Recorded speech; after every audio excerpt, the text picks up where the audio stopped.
I don't know. I guess we should talk a little bit about just metric, like, what your expectations were as and what actually happened. It's so interesting thing.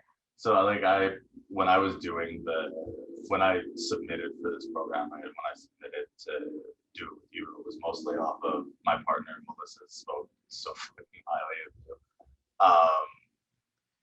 And I went and I did like all of this research. Like I went down, I had your Google search history for like six or seven pages down of just like trying to collect all the interviews I could to try and just get like, okay, like what is the shape of what I want. And I knew coming into it that I wanted to focus on community building, Mhm.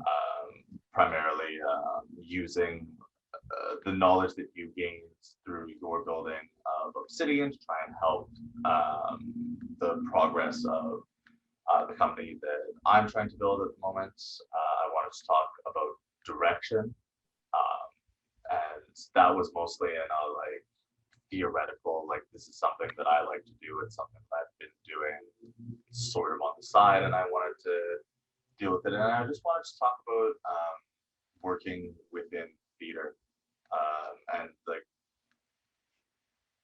mostly the your outlook on those things, right? Like I think that a huge thing that we can get from these mentorships is theater can sometimes feel very vague, very full of boundaries, especially class and race-based boundaries. And there's always advice that can be given, and I really wanted to hear yours. And what ended up happening was you showed up day one and you said, "I'm not here to be your mentor. I'm here to fucking radicalize you."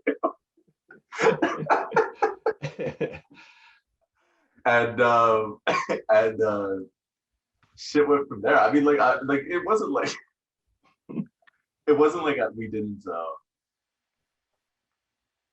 I don't think that we didn't touch on all of the things that I just said, right? Like, I think that each of our sessions were like maybe not in so distinct an order, but I think that in each of our sessions, like we talked about community building, we talked about directing, we talked about theater, we talked about our fucking place in it, and we talked so much about language. That's the big thing that we talked about that I don't think that I saw coming. Is we talked a lot about developing one's language, about communication, about how to make sure that our communication is unique, true to us, and true to the room that we're in, so that we can communicate effectively with those around us, which is a skill that I don't think I always have. But I really appreciated the uniqueness of it all. As the word that I want to keep coming back to. What was the quote that you said that you always used with Obsidian? The dance with the ones that brought you. Yeah, dance with the ones that brung you.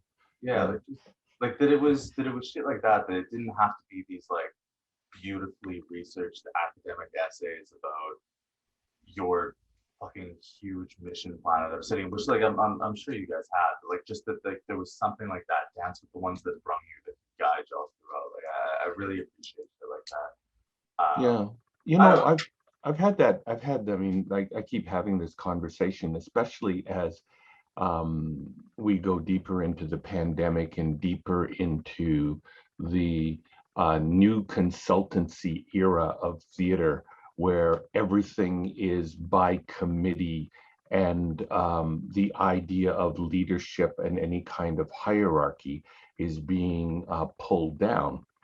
And it's, for me, a little bit of throwing the baby out with the bathwater. And what I find is that with that higher level of consultancy, um, I keep getting emails to be part and parcel of any number of panels, and the language gets more and more obscure, obtuse, jargonish, um, and then people get really kind of rock back on their heels when you say things like, I don't know. I mean, the one that's irked me lately and always has been allyship, and I kind of go like, well, since it's now been proved that 99% of the people who jumped on the George Floyd allyship bandwagon did nothing, will do nothing, and are going nowhere. Like, what does that word mean?